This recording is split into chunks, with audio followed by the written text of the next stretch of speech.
I got this side. Hang on to this, man. I'm putting the fence up at the house. I'm going to keep Always building some. It's recycling, baby. I'm saving the world. Hey, welcome back to Truck U. Now, let's talk about compressors, all right?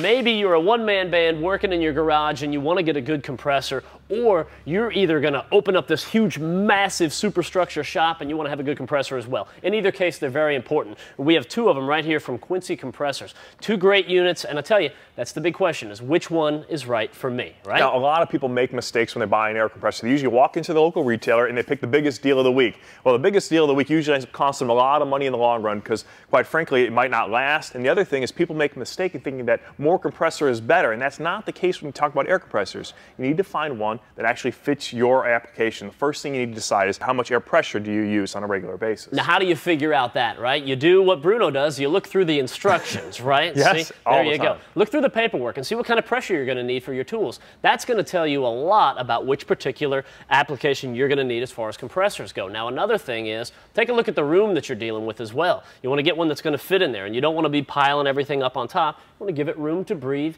keep it operating at a nice room temperature, and that baby's going to last for a long, long time. Here's another good thing about both of these compressors is they're quiet. That is very, very nice. So you're not screaming at each other over the top of the compressor when you need some tools, right? Yeah. It's another big factor.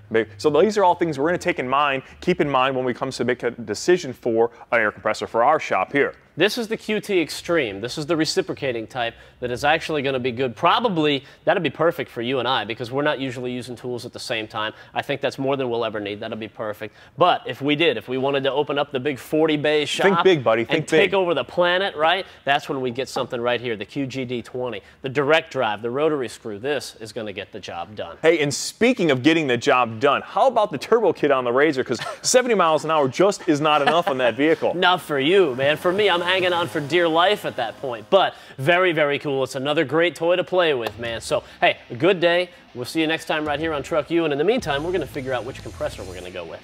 I say we take the blue one. Brings out my eyes.